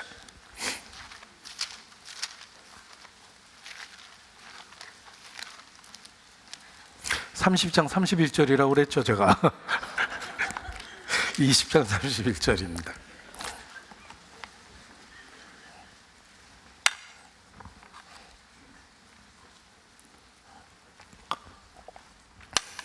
요한복음 20장 31절 함께 읽습니다. 오직 이것을 기록함은 너희로 예수께서 하나님의 아들 그리스도이심을 믿게 하려 하며 또 너희로 믿고 그 이름을 힘입어 생명을 얻게 하려 함이니라. 요한복음이 기록된 목적, 그리고 성경 전체가 기록된 목적입니다. 이것을 기록함은 너희로 예수께서 하나님의 아들 그리스도이심을 믿게 하려 하며 또 너희로 믿고 그 이름을 힘입어 생명을 얻게 하려 함이니라. 성경은 예수님을 알려주고 믿을 수 있는 근거를 제시하며 믿게 해줍니다. 우리가 성경을 통해서 예수께서 하나님의 아들, 육체를 가지신 하나님이라는 걸 알게 되었습니다. 예수님은 하나님의 독생자, 육체를 가지신 하나님이셨어요. 우리의 구세주로 오셨어요. 하나님은 창조주였는데 독생자를 통해서 나의 구세주가 됐어요. 개인적 관계가 생겼어요. 그전에는 단지 창조주와 피조물이며 재판장과 죄인이었는데 예수님을 통해서 나의 구세주가 되셨어요. 하나님은 나의 구주가 되셨어요. 구세주세요. 창조주에서 구세주의 영광을 함께 갖게 되신 거예요. 예수님의 이름 속에 비밀이 들어있습니다. 예수라는 말은 구원이란 뜻이에요. 어머니는 아이를 태로 낳아서 엄마와 자식이라는 관계를 가져요. 내가 태로 너를 낳았다. 내가 10개월 내 품에 품고 너를 낳았다. 내가 목숨을 걸고 출산이라는 그것을 감수하고 내가 너를 낳았다. 그 어머니죠. 예수님 우리를 낳으셨어요. 성육신 하셔서 고난과 죽음을 통해서 우리를 낳으셨어요. 구원을 출생에 비유하는 거예요. 진리의 말씀으로 너희를 낳으셨다. 우리를 구원해 주셨어요. 어머니는 아이를 출산하고 끝나는 게 아니에요. 엄마와 자식이라는 관계가 지속되기 때문에 양육하고 보호하세요. 하나님도 마찬가지입니다. 우리를 구원하시고 끝나는 게 아니에요. 양육하고 보호하셔요. 보라, 내가 세상 끝날까지 너희와 함께 하리라. 임마누엘이 무슨 뜻이냐면 마누, 우리라는 뜻이에요. 임, 함께, 엘, 하나님. 따라서 우리와 함께, with us God, 하나님이 우리와 함께 계시다. 임마누엘. 우리의 그리스도가 되신 주님은 우리를 낳아주시고 양육하고 보호하셔요. 이것이 그리스도의 의미예요. 우리를 구원해 주시고 끝난 게 아닙니다. 나실 때 괴로움 다 잊으시고 기르실 때 밤낮으로 애쓰는 어머니처럼 낳아주시고 양육하고 보호하셔요. 그래서 신앙을 지켜내시는 거예요. 우리의 그리스도거든요. 구세주라는 말은 그냥 쉽게 번역하면, 그리스도라는 말은 쉽게 번역하면 구세주예요. 그런데 이게 원어가 히브리어로 메시아예요. 메시아인데 기름 부음을 받은 자, 이런 뜻이에요. 성경 읽다 보면 기름 부음을 받은 자라는 표현이 하나 나오죠. 하나님이 기름을 부어서 직분을 주시는 거예요. 그 기름 부음을 받은 자가 히브리어로 메시아고 신약 성경에 번역된 언어로 그리스도며 우리말로 구세주예요. 기름 부음을 받는 자, 하나님이 기름을 부어서 직분을 주시는 경우는 세 가지입니다. 그걸 그리스도의 삼중 직분이라고 그래요. 선지자, 제사장, 왕이에요. 하나님이 기름을 붓는 직분은 세 가지예요. 선지자, 제사장, 왕. 보십시오. 나는 크리스천입니다. 마음으로 믿어 의에 이르고 입으로 시인하여 구원에 이르느니라. 저는 예수님을 믿습니다. 마음으로 믿기 때문에 입술로 고백해요. 나는 예수 믿는 사람입니다. 나는 크리스천입니다. 그 말의 뜻은 예수님은 나의 그리스도라는 뜻인데, 그리스도라는 말에 세 가지 뜻이 있었죠. 선지자, 하나님의 말씀을 내게 가르쳐주는 선지자예요. 난 지옥이 얼마나 무서운지 모르겠지만 예수님이 14번이나 지옥에 대한 이야기를 하셨어요. 그래서 지옥이 무섭고 고통스럽고 절대 가서는 안 될 곳이라고 저는 알고 믿어요. 왜냐하면 예수님이 그렇게 가르쳐 주셨어요. 예수님은 나의 선지자거든요. 예수님을 그리스도라고 믿는다라는 말은 예수님의 가르침을 최종적인 확정적인 진리라고 받아들이는 거예요. 더 이상 논쟁할 필요가 없어요. 나를 의롭다라고 선언하셨어요. 나 같은 사람을 어떻게 의롭다고 하시지? 이해할 수 없어도 괜찮아요. 최종적으로 그렇게 선언하신 거예요. 예수님이 사실을 가르쳐 준 거예요. 나는 그 원리를 다 이해는 못하지만 분명한 건 내가 예수님 안에서 의롭게 됐다는 건 알아요. 예수님이 그렇게 가르쳐 주셨거든요. 이게 선지자란 뜻이에요. 우리는 예수님의 가르침 앞에서 더 이상 논쟁하면 안 됩니다. 그냥 그런 거예요. 주님은 사실을 가르쳐 주셨기 때문에. 천국이 얼마나 좋은지 모르겠지만 천국은 가야 돼요. 예수님이 좋다고 그랬거든요. 지옥이 얼마나 무서운 곳인지 모르겠지만 가면 절대 안 돼요. 예수님이 절대 가면 안 된다고 그러셨어요. 꼭 예수님을 믿어야지 천국에 가냐? 꼭 믿어야 돼요. 왜냐하면 예수님이 그렇게 얘기하셨어요. 다른 방법이 없다고. 우리는 예수님의 가르침을 100% 그냥 받아들이는 거예요. 그래서 다른 게 들어올 수가 없는 거예요. 예수님은 선지자거든요. 하나님의 말씀을 나한테 직접 가르쳐준 선지자예요. 그리고 나의 제사장이에요. 제사장은 죄에 대한 문제를 해결해 주는 사람입니다. 예수님은 나의 제사장이에요. 대제사장이에요. 하나님 앞에 나의 중보자가 돼서 나를 위해서 기도하고 내 입장이 돼서 나를 도와주시는 분이에요. 내가 어떻게 살아야 될지 시간 속에서 막막합니다. 5분 뒤에 어떤 일이 일어날지 모르죠? 괜찮아요. 그 모든 시간을 주관하시는 주님께서 나와 함께 하고 계세요. 어떻게 죄인과 함께 할 수 있을까? 제사장이기 때문에 죄에 대한 문제를 해결하고 하나님 앞에 설 수 있도록 만들어주는 거예요. 예수님은 나의 제사장이에요. 예수님을 통해서 하나님 앞에 나아갑니다.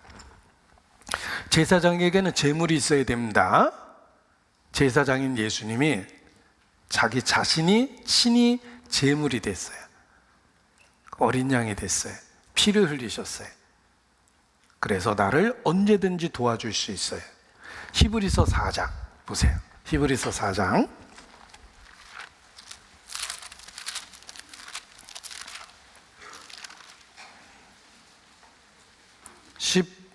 14절. 히브리서 4장 14절. 그러므로 우리에게 큰 대제사장이 있으니 승천하신 자 곧 하나님의 아들 예수시라. 우리가 믿는 도리를 굳게 잡을지어다.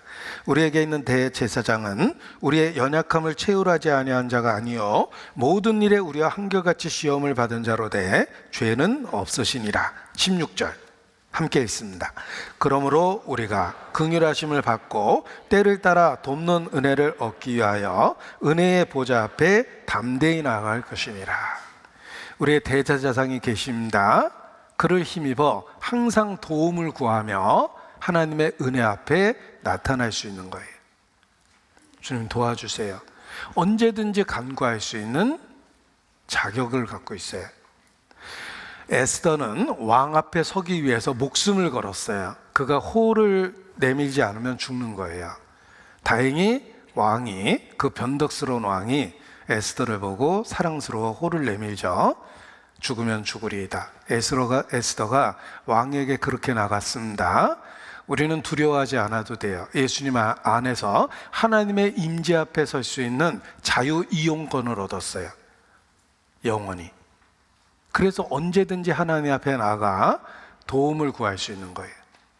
에스더가 왕 앞에 나가서 도움을 얻었던 것처럼 우리는 하나님 앞에 예수 그리스도를 통해서 언제든지 나갈 수 있어요. 언제든지 어떻게 나가는지 보십시오.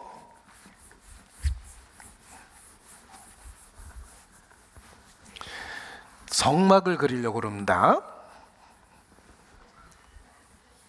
성막을 그리려고 그러는데, 성막은 동서남북을 갖고 생각해 보십시오.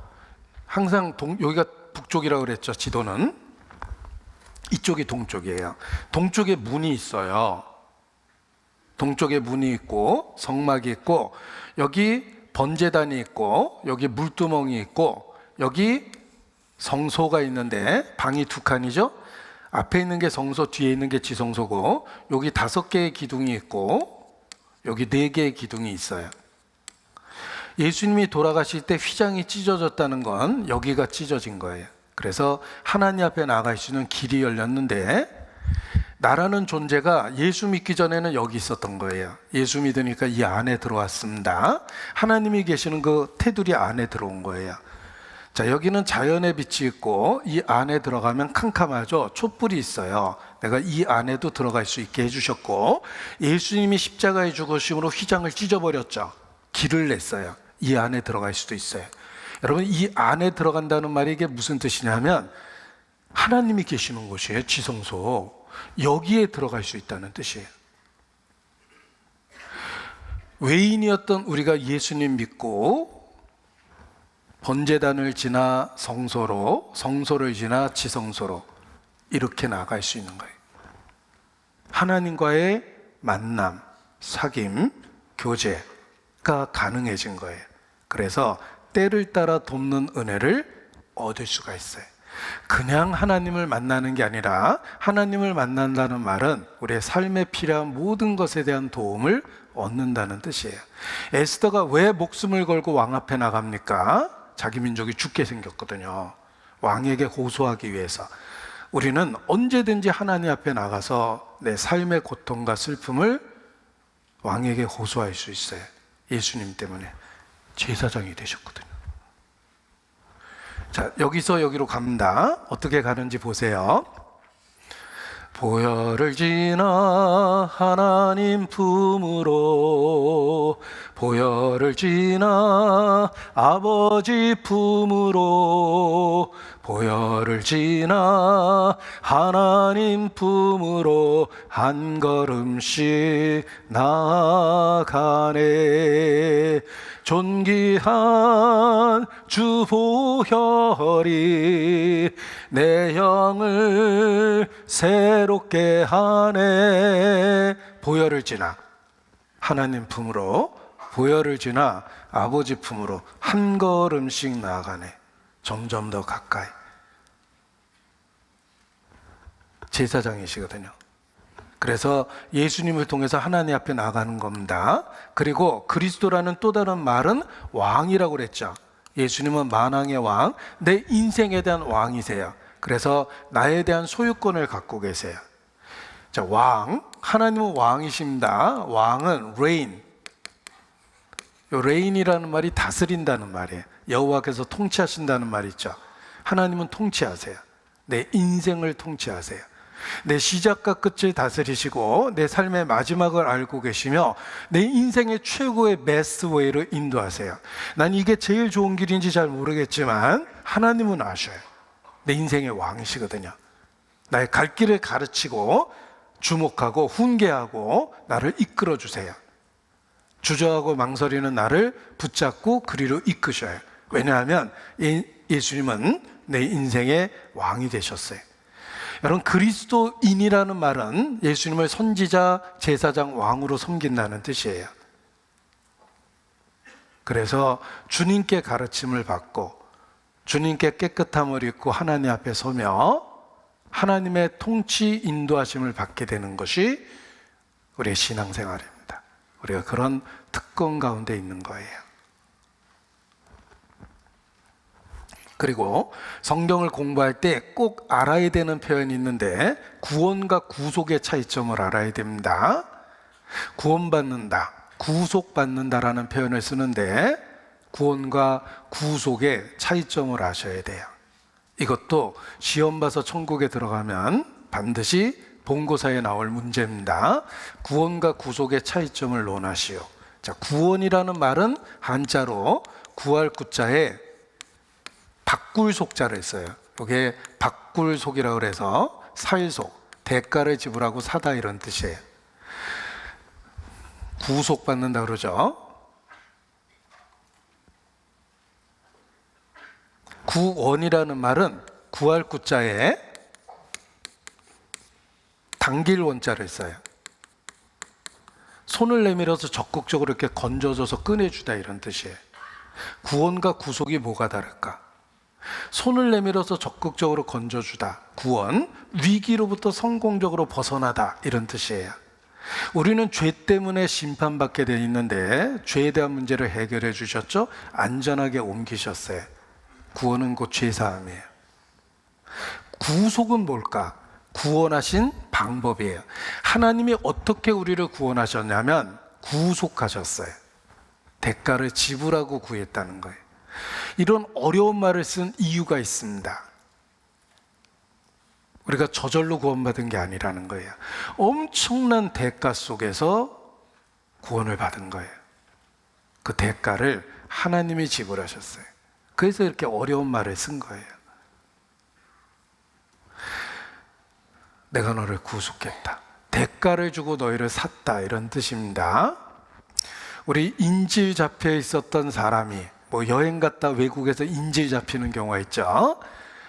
국가에서 다행히 대사를 대표로 보내가지고 데리고 왔어요. 그래서 막 공항에 이렇게 도착해서 기자회견하고 있어요. 제가 납치당해가지고 빨가벗겨가지고 눈을 가려가지고 막 밥도 안 주고 매를 때리고 얼마나 무서웠는지 모릅니다. 아무튼 저를 살려주신 대한민국 정부에 감사를 드립니다. 막 이렇게 기자회견 하겠죠. 그래서 요번에 국가에서도 참 의미 있는 일을 했다. 그런데 절대 그냥 풀려난 거 아닙니다. 엄청난 인질에 대한 그 돈을 주고 그리고 풀려난 거예요. 그 인질극을 벌인 사람들도 목숨을 걸고 납치했으니 대가를 요구하겠죠. 그래서 뒤에서 막 비평하는 사람도 있잖아요. 국가 세금을 그렇게 막 써도 되냐, 엄청난 돈을 지불했대. 그래도 사람은 살리고 봐야지. 의견이 갈리겠죠 서로. 아무튼 그냥 풀려난 건 아니에요. 대가가 지불됐어요. 우리가 구원받은 것은 절대 그냥 풀려난 게 아닙니다. 대가가 지불됐다는 거예요. 그걸 가르쳐 주려고 그렇게 어려운 말을 쓴 거예요. 구속했다. 어떤 아이가 아주 개구졌습니다. 축구를 좋아했는데 큰 대형 마켓에 그 유리창에다가 공을 찼는데 그 큰 유리창이 깨지면서 밑에 있는 생선과 과일에 유리가루가 다 박혔습니다. 마트 주인이 깜짝 놀라서 달려와서 공차내를 잡았어요. 너 이거 어떡하려고 그러냐고 막 그러고 있는데 지나가던 아버지가 봤습니다. 달려왔어요. 우리 애가 뭘 잘못했습니까? 상황을 봤습니다. 이거 어떻게 하면 좋습니까? 이거 유리하고 이거 어떻게 하면 좋습니까? 아버지가 말합니다. 아이에게 너 집에 가 있어. 빨리 집에 가. 아빠가 해결할게. 아빠가 그날 밤 12시가 다 돼서 얼굴이 빨개져가지고 집에 축 처져서 들어왔대요. 아들은 잠도 못 자고 눈치 보고 있습니다. 너 이리 와. 너 오늘 잘못했지? 네. 그래. 잘못했으니까 몇 대 맞을래? 한 대라고 얘기하고 싶지만 너무 큰 사고 친 것 같아서 큰 인심 썼어요. 2대요.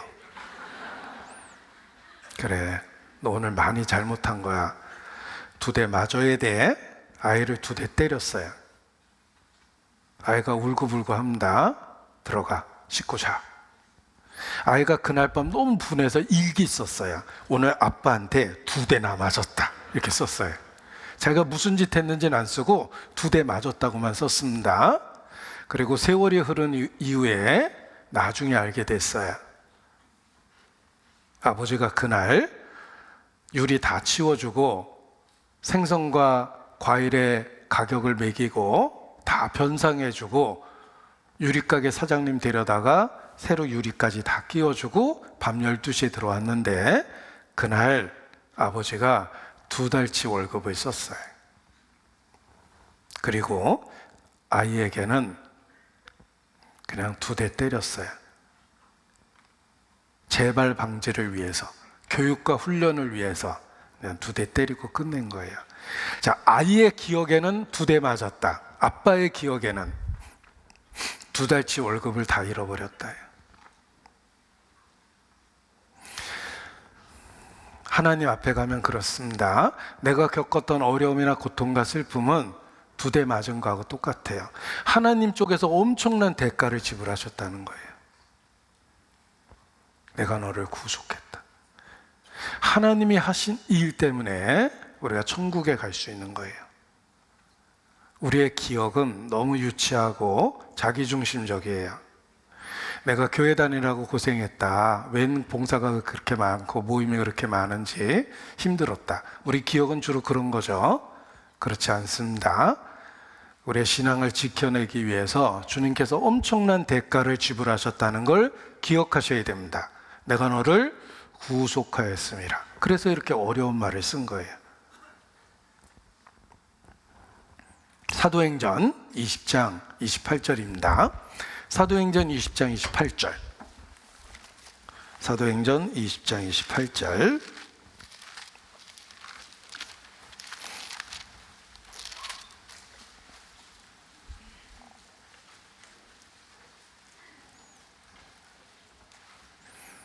사도행전 20장 28절입니다.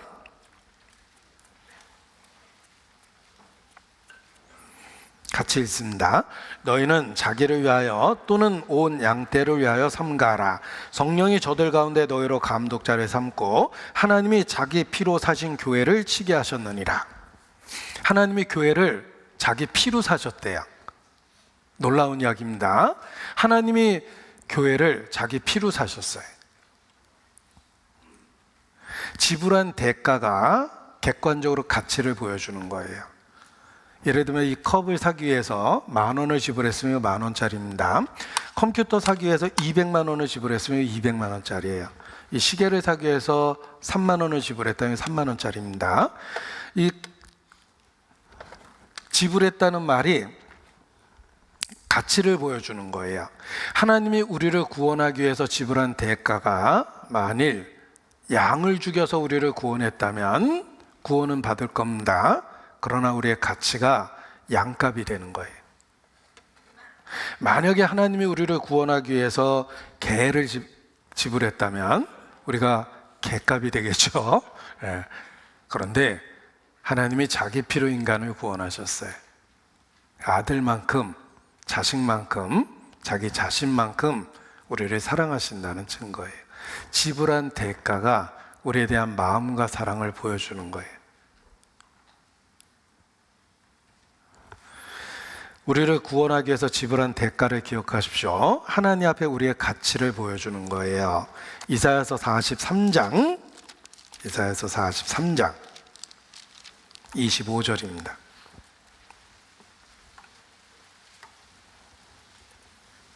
이사야서 43장 25절.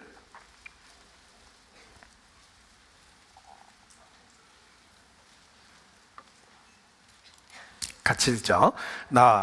나는 나를 위하여 내 허물을 도말하는 자니 내 죄를 기억지 아니하리라. 나는 곧 나를 위하여 내 허물을 도말하는 자니 내 죄를 기억지 아니하리라. 새 언약은 우리 죄와 불법을 다시 기억하지 아니하리라. 새 언약입니다. 그런데 놀라운 것은 그 이유가 우리를 위해서가 아니라 하나님 자신을 위해서 우리 죄를 기억하지 않겠다. 이렇게 말씀하십니다. 하나님 자신을 위해서 우리 죄를 기억하지 않고 하나님 자신을 위해서 하나님이 자기 피로 우리를 구원하셨습니다. 참 이상한 이야기죠? 우리를 위하여가 아니라 하나님 자신을 위하여 우리를 구원하셨습니다. 이 말씀은 사랑을 진심으로 해보면 알아요. 사랑을 진심으로 해보면 네가 아픈 것보다 내가 아픈 게 더 나아요. 차라리 내가 아픈 게 낫겠다. 우리 아이가 심장병으로 죽어가면 의학적으로만 가능하다면 제가 망설이지 않고 심장을 바꿔줍니다. 왜냐하면 사랑하니까.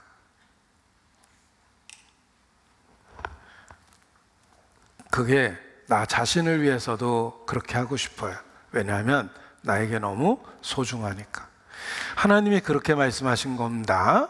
피조물, 그것도 죄인인 우리를 향해서 하나님 자신을 위해서 기꺼이 자신의 피로 우리를 구원하시겠다고 말씀하신 거예요. 저는 복음을 이해하기 전에는 절대 나에 대해서 이렇게 생각하지 않았습니다. 나 같은 거 하나 없어졌다고 세상이 달라지지도 않고, 나 같은 거 하나 세상에서 사라졌다고 세상은 관심도 안 가질 거야. 뭐 기껏해야 주변 사람들 울다가 며칠 지나면 잊어버리고 또 자기 사느라고 바쁠 거야. 이런 식으로 생각했어요. 제가 부모한테도 그렇게 대들었습니다. 제가 5남매 막내인데, 아유 어머니 어떻게 5이나 어떻게 낳았어요? 끔찍하잖아요. 넷만 낳고 끝냈어야지. 그게 피차 좋았을 뻔했는데 왜 5까지 나가지고 피차 고생을 해요 어머니. 이런 식으로 말과 행동을 했습니다. 저 성장기 때 저한테 노래 한번 해보라 그래서 제가 어머니한테 노래해드렸어요. 쳐다보면서. 가엾은 어머니 왜 나를 낳으셨나요? 지금 생각해 보니까 우리 어머니 가슴에 못 박은 것 같아요. 근데 그 철없던 시절에는 진짜 그랬어요. 그때는 친구가 제일 좋았어요. 친구가 죽자라고 같이 죽자라고 그랬으면 제가 진짜 우정을 맹세하고 그냥 죽었을 거예요. 친구가 제일 좋았어요. 부모고 뭐고 간에 친구가 제일 좋았어요. 그러니까 친구 따라다니면서 이런저런 사고치고 그랬던 거예요. 내가 귀하다고 생각 안 해봤습니다. 나 같은 거 하나 없어진다고 뭐 세상 달라지겠나. 그러니까 함부로 생각하고 함부로 사는 거예요. 그러나 내가 예수님을 알고 복음을 이해하게 되었을 때 내가 얼마나 소중한 사람인지 알게 됐어요. 내 가치를 하나님이 인정해 주셨어요. 하나님은 기꺼이 자기 피로 나를 구속하셨어요. 자기를 바라보는 시각이 바뀝니다. 이런 찬송가 기억하시죠? 감사해요 깨닫지 못했었는데 내가 얼마나 소중한 존재라는 것 태초부터 지금까지 하나님의 사랑이 항상 날 향하고 있었다는 것 고마워요 그 사랑을 가르쳐준 당신께 감사해요. 깨닫지 못했었는데 내가 얼마나 소중한 존재라는 것 복음이 나의 가치를 확실하게 가르쳐 줬어요. 지금은 열등감이 없습니다. 돈 있는 사람은 있는 대로, 잘난 사람은 잘난 대로, 높은 사람은 높은 대로 자기 인생에 대한 책임을 지고 살면 돼요. 나는 하나님이 주신 그대로 그냥 살아내면 되는데 이미 나에게 너무나 많은 걸 주셨어요. 기꺼이 나를 위해서 독생자를 주셨고 하나님은 이미 나에게 모든 걸 주셨기 때문에 더 이상 안 주셔도 여전히 감사하고 고맙고 찬송할 이유가 있어요. 복음이 그것을 가르쳐 준 거예요. 로마서 5장 5절입니다. 로마서 5장 5절.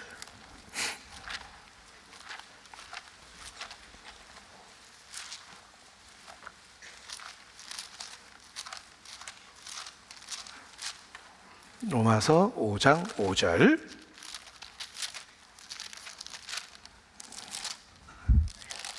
같이 읽습니다. 소망이 부끄럽게 아니함은 우리에게 주신 성령으로 말미암아 하나님의 사랑이 우리 마음에 부은 바 됨이니. 자, 나 같은 사람도 천국에 간다는 소망이 부끄럽지 않습니다. 왜냐하면 하나님의 사랑이 우리 마음에 부은 바 되었습니다. 천국에 가면 놀랄 일이 세 가지가 있다. 존 뉴턴, 어메이징 그레이스를 작시한 존 뉴턴이 했던 말입니다. 천국에 가면 놀랄 일이 세 가지 있다. 첫 번째, 꼭 올 것 같은데 못 온 사람이 많아서 놀랄 것이다. 세상에서는 인정받고 성자라고 추앙받았던 사람 중에 위선자들 많죠? 그 위선이 드러나지 않고 죽는 사람 많습니다. 꼭 올 것 같은데 천국에 없는 사람 보고 놀랄 거예요. 특히 대형교회 목사님들, 와, 그분도 못 왔구나. 그런 일이 있습니다. 두 번째 놀랄 일은 꼭 못 올 것 같은데 와 있는 사람 보고 놀랄 것이다. 예를 들면 예수님 옆에서 죽은 강도를 생각해 보십시오. 여러분이 그 강도의 친척이라고 해보세요. 소문 다 났을 거예요. 야, 그 자식 나쁘게 살더니 사형당했잖아. 끔찍하게 죽었잖아. 아이고, 내가 걔 그럴 줄 알았어. 아마 친척들 간에 그렇게 소문났을 텐데, 만약에 천국에 가서 그 강도 만났다고 해보세요. 자네 여기 웬일이야? 막 이렇게 깜짝 놀라겠죠. 그때 강도가 말할 겁니다. 제가요, 예수님 은혜로 여기 왔어요. 제가 여기 온 것은 100% 예수님 은혜 때문이에요. 저 좀 생각해 달라고 그랬더니 예수님은 놀랍게도 내가 오늘 나와 함께 낙원에 있으리라고 얘기하셨는데, 정말 그날 제가 낙원에 왔어요. 꼭 못 올 것 같은데 온 사람 보고 놀랄 겁니다. 세 번째 놀랄 일은 나 같은 죄인이 그날 천국에 있는 것을 보고 놀랄 것이다. 존 뉴턴이 그렇게 얘기했어요. 우리도 마찬가지입니다. 나 같은 사람이 어떻게 천국 갑니까? 소망이 부끄럽지 않습니다. 왜냐하면 예수님이 나를 위해서 하신 일이 너무 크기 때문에 그래요. 그게 십자가예요. 6절입니다. 6절 같이 읽죠. 우리가 아직 연약할 때 기약대로 그리스도께서 경건치 않은 자를 위하여 죽으셨도다. 그리스도께서 경건치 않은 자를 위해 죽으셨습니다. 경건치 않은 자가 어떻게 천국에 갑니까? 그리스도께서 경건치 않은 자를 위하여 죽으셨도다. 우리도 마찬가지예요. 우리가 아직 죄인 되었을 때 그리스도께서 경건치 않은 자를 위하여 죽으셨기 때문에 나 같은 죄인도 경건치 않은 사람도 예수님 믿고 그날 천국에 있는 것입니다. 골로새서 1장 13절입니다. 골로새서 1장 13절 14절 같이 읽겠습니다. 그가 우리를 흑암의 권세에서 건져내사 그의 사랑의 아들의 나라로 옮기셨으니 그 아들 안에서 우리가 구속 곧 죄사함을 얻었도다. 구속 곧 죄사함을 얻었도다. 이게 너무 어려운 말이기 때문에 하나님도 걱정이 돼서 쉬운 말로 바꿔놓으셨어요. 구속 곧 죄사함을 얻었도다. 죄사함을 받는다, 구원받는다, 구속받는다, 다 같은 뜻입니다. 그가 우리를 흑암의 권세에서 건져내사 그의 사랑의 아들의 나라로 옮기셨습니다. 자, 하나님은 창조주입니다. 온 세상을 심판하실 재판자이세요. 하나님은 재판할 수 있는 근거를 갖고 있는데 하나님의 율법입니다. 율법은 거룩하고 의롭고 선하며 하나님의 성품을 계시해요. 거룩하고 의롭고 선하십니다. 율법을 어기면 정죄, 법적인 심판을 받아요. condemn, 하나님 앞에 심판을 받는 거예요. 기독교 국가인 미국에서 욕이 발달하지 않은데 그나마 영어로 욕하면은 누가 저한테 영어 배울 때 제일 먼저 욕을 가르쳐 줬어요. 영어로. 옛날 미군한테 너 이 욕하면 미군이 막 총 들고 쫓아온다? 이렇게 가르쳐 준 욕이 있는데 God damn, 하나님이 너 정죄한다, 너 저주한다 이런 뜻이에요. 그 말이 제일 섬뜩한 말이거든요. 그래서 분노하는 거예요. 정죄가 그런 거예요. condemn이라고 해서 하나님이 그를 심판한다는 뜻이에요. 하나님은 재판자니까 당연히 죄인을 심판하시죠. 내가 이 동네에서 태어났어요. 나의 본적이에요. 나는 여기서 태어났어요. 나는 창조주 앞에 피조물이고 재판자 앞에 죄인이며 율법 아래에 있고 율법을 어기면 심판을 받아요. 그런데 예수님이 십자가에 죽으셨죠. 어떤 일이 생겼는지 보십시오. 동일하신 하나님이 나와 개인적인 관계가 생겼어요. 나는 너희에게 아버지가 되고 너희는 내게 자녀가 되리라. 예수님을 통해서 하나님의 자녀가 됐는데, 아버지인 하나님은 율법으로 다스리는 게 아니라 은혜와 진리를 갖고 우리를 다스려요. 율법은 모세로 말미암아 온 것이요, 은혜와 진리는 예수 그리스도로 말미암아 온 것이니라. 그래서 교회 다니는 분이 자식을 낳으면 은진이, 혜진이 이런 이름이 많은 거예요. 아, 부모님이 교회 다니시는구나, 이렇게 알 수가 있어요.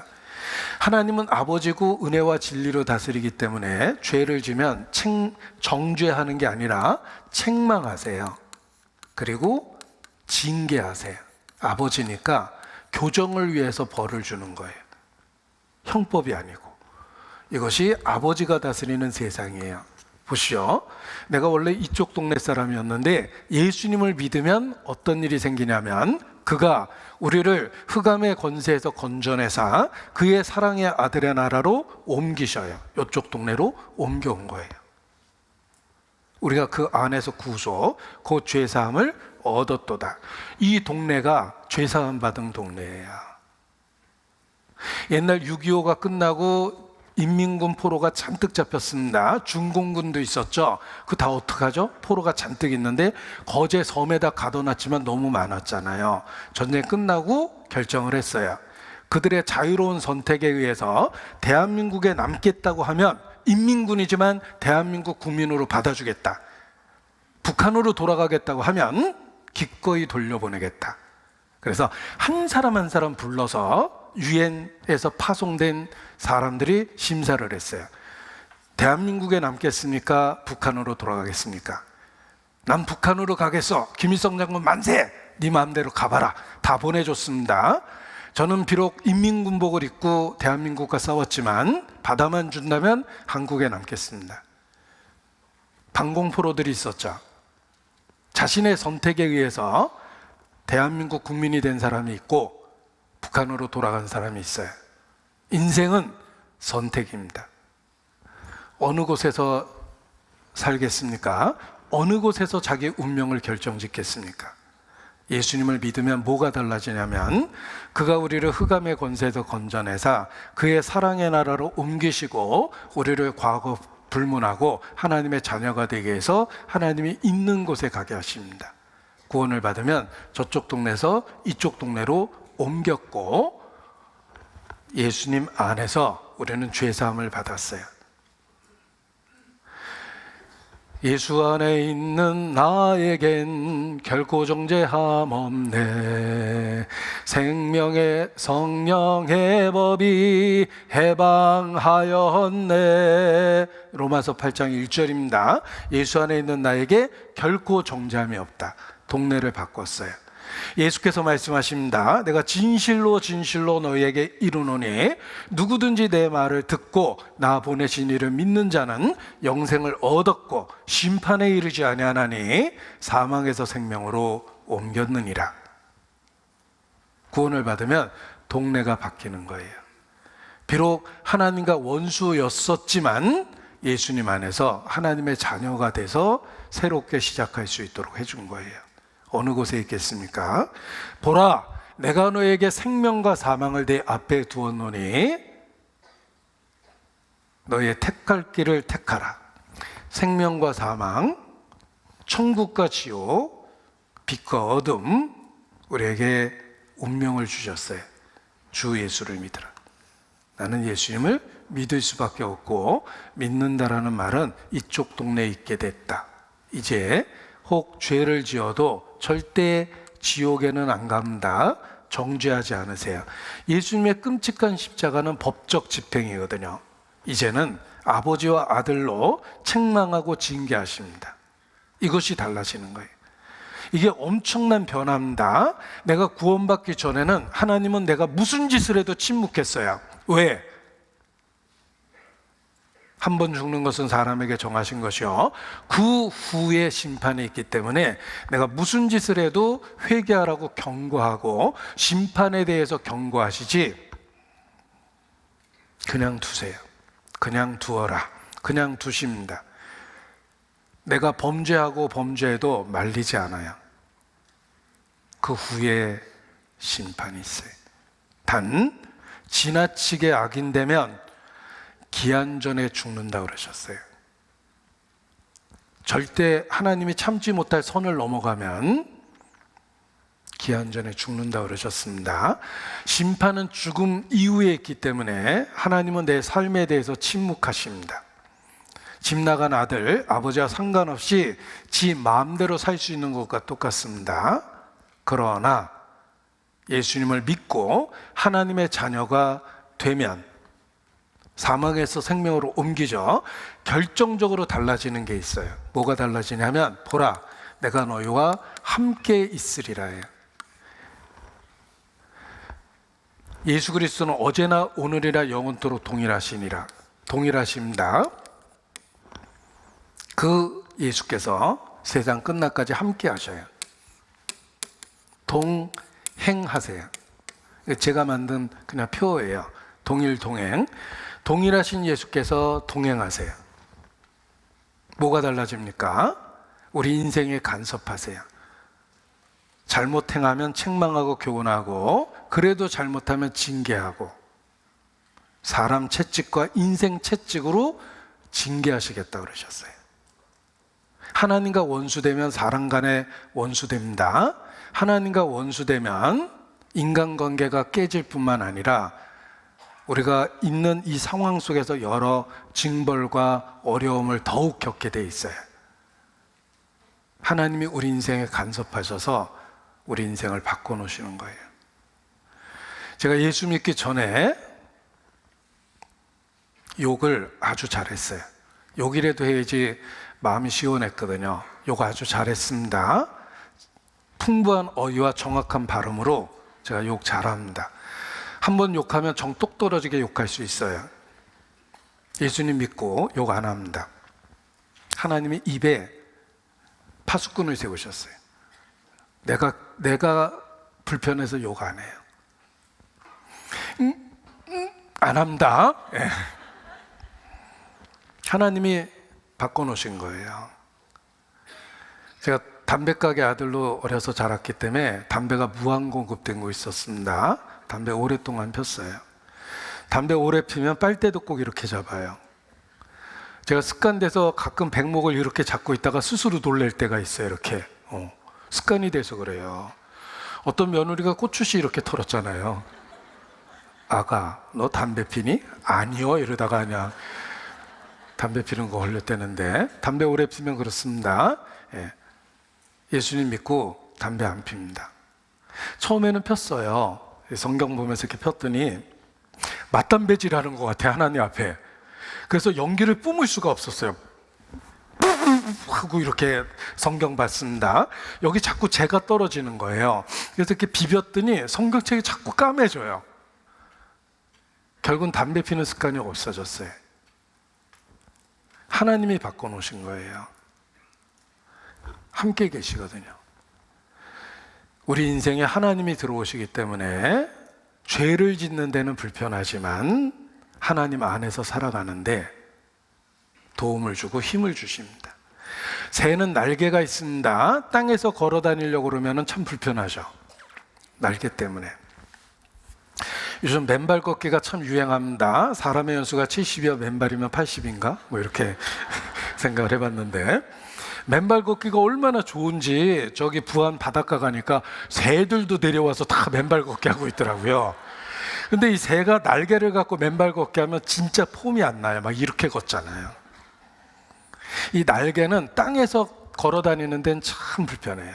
그러나 하늘을 날게 하죠. 우리에게 주신 깨끗해진 양심은 죄를 짓는 데는 불편해요. 그러나 하나님의 자녀로 살기에는 우리를 날아가게 합니다. 더 이상 죄가 우리에게 기쁨과 즐거움이 되지 않습니다. 그래서 죄를 못 짓는 거예요. 하나님이 그렇게 하시는 거예요. 그리고 주님은 자신의 몸된 교회 안에서 우리를 양육하고 보호하십니다. 하나님을 아버지라 부르는 자는 반드시 교회를 어머니로 여겨야 된다라는 말이 있어요. 우리가 구원을 받을 때도 태어날 때 어머니를 통해서 태어난 것처럼 교회를 통해서 말씀을 듣고 구원을 받게 돼 있어요. 하나님은 교회를 통해서 우리를 양육하고 보호하고 함께 하시며 동행하세요. 그래서 신앙을 지켜주십니다. 지금까지도 지켜줬고 주셨고 앞으로 나머지의 날들도 교회 안에서 우리를 지키십니다. 따라서 내가 주님 만나는 그날도 교회 안에서 주님을 만나겠다라고 결심해야 됩니다. 기도하시겠습니다. 아버지 하나님, 한 주간 말씀을 증거할 수 있는 소중한 기회를 주신 것 감사를 드립니다. 우리 모두를 2025년 더욱 새롭게 만들어 주시고 새로운 힘을 통해서 그리스도인답게 살 수 있도록 늘 붙잡아 주시기를 주님께 기도합니다. 또 우리 주변의 소중한 사람들, 가족과 친척과 지인들, 사랑하는 사람들 많이 있습니다. 이 놀라운 복음을 그들에게 전할 수 있도록 우리 삶을 사용해 주시기를 주님께 기도합니다. 한 주간 집회 모든 것을 주관해 주신 것 알고 믿고 더욱 주님께 감사 찬양을 드립니다. 혹 오고 갔던 모든 영혼들 끝까지 기억해 주시고 마침내 복음 안에 머무를 수 있도록 주의 긍휼로서 인도해 주시기를 주님께 간구합니다. 고마우신 우리 구주 예수님 이름으로 기도합니다. 아멘. 자, 오늘